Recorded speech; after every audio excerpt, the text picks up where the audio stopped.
Welcome to our Ministry Bite, a bite-sized boost to our growth personally and together. Because in order for us to grow, we must be highly intentional about it. I want to talk about Noah today. Now, I'm sure many of us would have heard of the story of Noah's Ark. In Genesis, we read of how Noah and his family were spared of the great flood just because of an ark. When you think about the Noah's Ark, what comes into your mind? And this is me. That's cute, isn't it?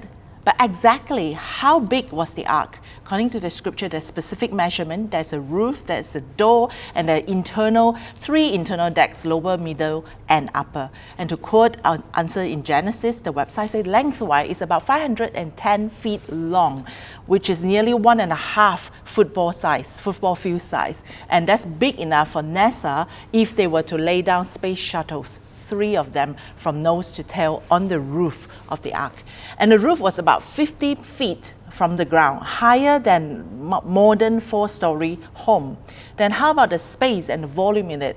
The ark has the same storage capacity as about 450 standard semi-trailers. And to put that into perspective, one semi-trailer can hold about 250 sheep. Well, quick math, that's about 112,500 sheep that can fit into an ark.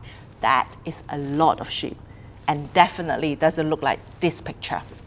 The ark is near the maximum size known to possible for a wooden vessel. Remind us, wooden vessel.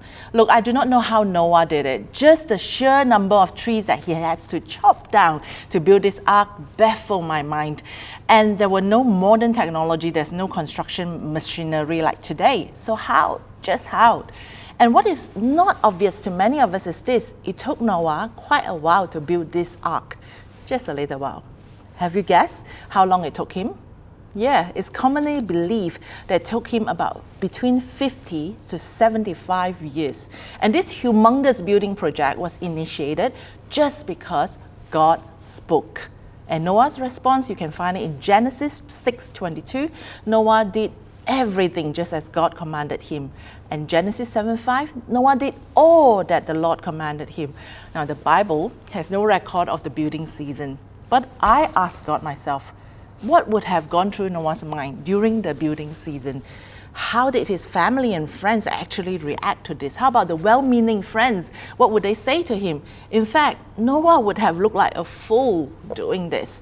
As the days went by, I can just imagine the sheer amount of questions, mockery, insult, and scorns that he would have received. Here is the biggest fool of our neighborhood. Sea captain, dry land, Noah the fool. However, the Bible described Noah as a man who was righteous, blameless, and walked faithfully with God. In fact, he made it to the Hall of Fame in Hebrews chapter 11 together with other heroes of faith. So what kept Noah going?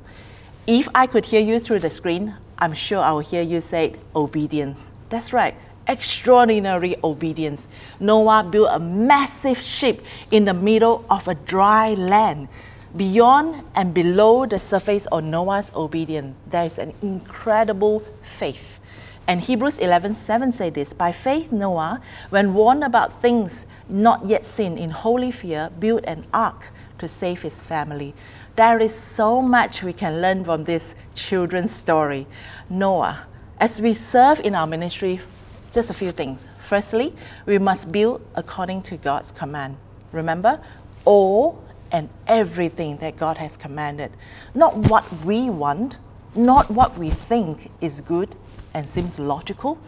And second thing, we have to fight to remain obedient and faithful, no matter how long it takes. Think about it, 50 to 75 years is no short time. And let me ask us, what would you have done if you were in Noah's shoes? What about the ministry that you are in right now? What if it takes 50 to 75 years for you to build? Have you ever thought about this? Without Noah's obedience, what would have made of human race? We have no idea what God can set into motion through our one single act of obedience. Faith is believing when you don't say it, but it's also obeying when you don't understand here. Team, let us build our faith in God and be resolute in our obedience. I pray one day we can shout to King Jesus, land Ahoy cap.